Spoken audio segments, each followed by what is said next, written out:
एक अच्छे आईपीओ में अलॉटमेंट ना मिलना आजकल बहुत कॉमन हो चुका है। इनफैक्ट जितने लोगों को आईपीओ अलॉट होता है उससे कई गुना ज्यादा लोग ऐसे होते हैं जिन्हें अलॉटमेंट नहीं मिलता।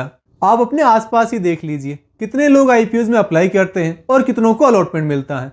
एंड आई गेस इसका रीजन आप सब लोग जानते ही होंगे, एक्सट्रीम कॉम्पिटिशन। एक आईपीओ में नंबर ऑफ एप्लीकेंट जितने ज्यादा होंगे हमें अलॉटमेंट मिलने के चांसेस उतने ही कम होंगे। और इन दिनों आईपीओ का कॉन्सेप्ट जितना पॉपुलर हो रहा है, जो फैंसी लिस्टिंग्स इनमें मिल रहे हैं, उससे ये साफ है कि day by day IPO market में रिटेलर्स का नंबर बढ़ता ही रहेगा, जो कि अलॉटमेंट को और मुश्किल ही करेगा। यानी अगर एक आईपीओ में आप सिर्फ अलॉटमेंट के भरोसे रहते हैं तो ये तय है कि आपको खुश होने के बहुत कम ही मौके मिलेंगे और शायद ना भी मिले। वैसे बहुत लोग ऐसा सोचते हैं कि अलॉटमेंट नहीं मिला तो वो आईपीओ फिर हमारे लिए ओवर है, हम उसमें कुछ भी नहीं कर सकते। लेकिन ऐसा नहीं है। अगर हम थोड़ा कैलकुलेटेड रिस्क लेने के फेवर में हैं तो इवन तो हमें अलॉटमेंट ना मिला हो तब भी हम उस आईपीओ से कुछ प्रॉफिट अर्न कर सकते हैं, और वो होगा लिस्टिंग वाले दिन प्री ओपन टाइम में शेयर्स बाय करके। अब पहले मैं आपको ये पूरा कॉन्सेप्ट अच्छे से एक्सप्लेन कर देता हूँ और फिर हम इसके प्रोज एंड कॉन्स की भी बात करेंगे, ताकि आप ये डिसाइड कर पाओ कि ये स्ट्रेटजी आपके लिए सूटेबल है भी या फिर नहीं। क्योंकि जैसा मैंने आपको अभी बताया है इसमें रिस्क भी इन्वॉल्व है।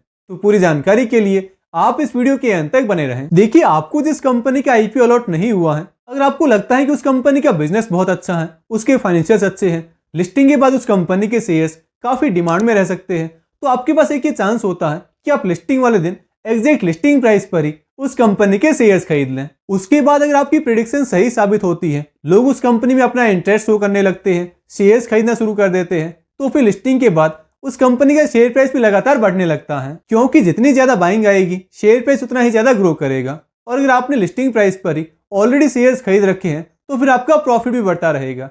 इस तरह से बिना आईपीओ अलॉटमेंट के भी आप एक न्यूली लिस्टेड कंपनी में कुछ प्रॉफिट अर्न कर सकते हैं। हालांकि इसमें आईपीओ का बस नाम मात्र है, बाकी सेकेंडरी मार्केट में दूसरे सब स्टॉक्स जैसे ट्रेड होते हैं वही सेम प्रोसेस यहाँ भी है।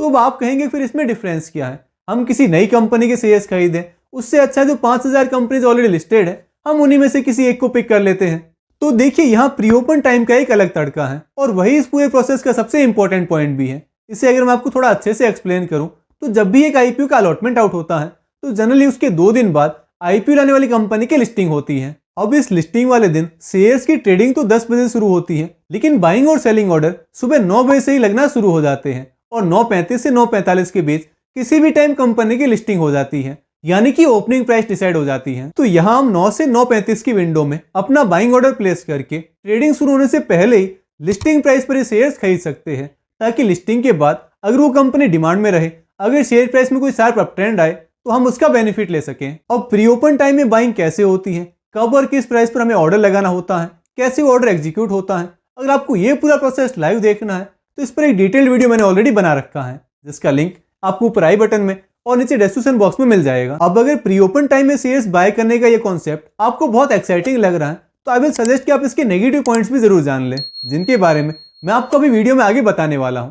लेकिन उससे पहले हम बात करते हैं इसके कुछ पॉजिटिव पॉइंट्स के बारे में। अब देखिए, जब भी हमें कोई आईपीओ अलॉट होता है तो 15,000 रुपए के अमाउंट का बस एक ही लॉट मिलता है।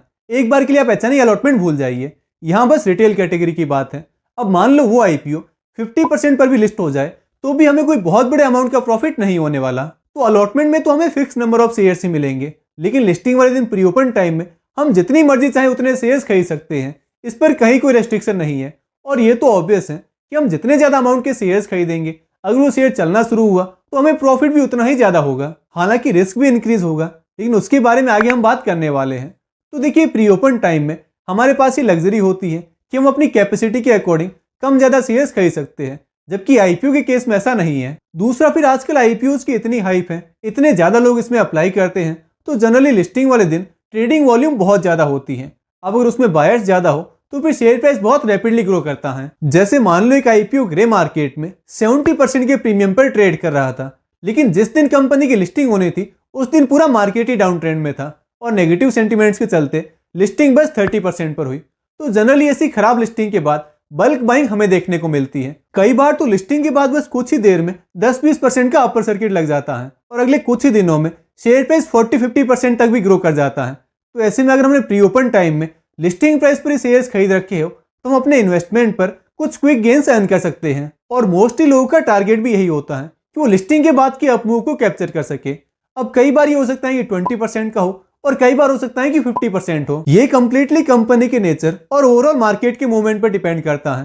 तो अगर आपको एक वोलेटाइल स्टॉक चाहिए जहां बहुत ही कम टाइम में कुछ रिटर्न जनरेट कर सको, तो ये स्ट्रेटजी आपके काफी काम आ सकती है। अब ये सब सुनकर आप जरूर पंप अप हो गए होंगे कि अब से आपको आईपीओ में अलॉटमेंट मिले ना मिले, आपको एक बढ़िया ट्रिक मिल गई है जो कि हर बार प्रॉफिट कमा के देगी।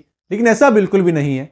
ये चीज जितनी रिवॉर्डिंग है उतनी रिस्की भी है। और सबसे बड़ा नेगेटिव पॉइंट तो इसमें यही है कि हम एक बिल्कुल नई कंपनी में बाइंग कर रहे होते हैं जिसका ना तो कोई ट्रैक रिकॉर्ड हमारे पास है और ना ही कोई चार्ट पैटर्न। तो अगर शेयर प्राइस ऑपोजिट डायरेक्शन में जाने लगा, यानी अगर गिरावट शुरू हो गई, तो हमारे पास कोई एग्जिट प्लान नहीं होगा, क्योंकि कंपनी का बिजनेस कैसा है, उसके फाइनेंशियल्स कैसे हैं, ये सब लॉन्गर रन में प्ले में आता है। शॉर्ट टर्म में हमेशा पब्लिक सेंटीमेंट से शेयर प्राइस को ड्राइव करते हैं, जिसे हर बार सही गैस कर पाना इज ऑलमोस्ट इम्पॉसिबल। हो सकता है कि आप 4-5 बार सही हो भी जाए, लेकिन कभी ना कभी आप ऐसे स्टॉक में फंस जाएंगे जो कि लिस्टिंग के बाद से ही डाउन ट्रेंड में होगा और रिकवरी का कोई साइन भी आपको नहीं दिखेगा। ऊपर से अगर फाइनेंशियल्स खराब होना शुरू हो गए तो फिर तो प्रॉब्लम्स और भी बढ़ जाएगी। इसलिए यहाँ आपको बहुत क्विक डिसीजंस लेने होते हैं। अगर शेयर प्राइस आपके अकॉर्डिंग परफॉर्म नहीं कर रहा है तो आपको जल्दी एग्जिट के बारे में भी सोचना होगा। हाँ, अगर आपका कन्विक्शन बहुत स्ट्रांग है, आप उस कंपनी के बिजनेस से काफी इंप्रेस्ड हैं और लॉन्ग टर्म का सोच रहे हैं, तो फिर बात अलग है। लेकिन अगर आपका टारगेट कुछ शॉर्ट टर्म प्रॉफिट का था और आप एक उम्मीद में शेयर्स होल्ड करते रहे कि कभी तो प्राइस ऊपर आएगा, तो वो काफी डेंजरस हो सकता है। क्योंकि आईपीओ स्टॉक जब एक बार गिरना शुरू कर देता है तो उसमें बहुत सारे ट्रिगर पॉइंट्स होते हैं। जैसे अगर कुछ प्रीमियम पर लिस्टिंग हुई थी और अब स्टॉक गिरते गिरते अपने इश्यू प्राइस पर आ गया है, तो वहां सेलिंग प्रेशर और बढ़ेगा।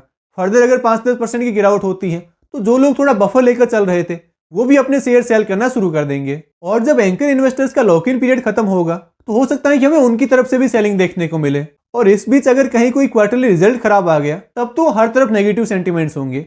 और वैसे भी आईपीओ के टाइम हमें मोस्टली ओवर वैल्यूड शेयर्स ही मिलते हैं, तो वैल्यूएशन वाइज हम कभी कंफर्टेबल पोजीशन में होते ही नहीं है। तो प्री ओपन टाइम में शेयर्स बाय करने के ये कुछ ड्रॉबैक्स भी हैं जो कि आपको पता होना जरूरी है। तो दोस्तों, इसके पॉजिटिव नेगेटिव्स वगैरह सब कुछ मैंने आपको बता दिया है। अब आप इस स्ट्रेटजी के बारे में क्या सोचते हैं? क्या प्री ओपन टाइम में शेयर्स बाय करना एक अच्छा ऑप्शन हो सकता है? ये नीचे कमेंट बॉक्स में जरूर बताएं। वहीं अगर आपको आज का वीडियो पसंद आया है, इससे कुछ नया सीखने को मिला है, तो आप इस वीडियो को लाइक जरूर कर दें और चैनल को सब्सक्राइब भी कर लें, ताकि आपको आगे भी ऐसे ही और वीडियोस मिलते रहे। और हाँ, प्री ओपन टाइम में शेयर्स बाय करने का पूरा प्रोसेस लाइव देखने के लिए आप मेरा ये वाला वीडियो देखना ना भूलें। हमारी फिर मुलाकात होगी अगले वीडियो में। तब तक के लिए गुड बाय।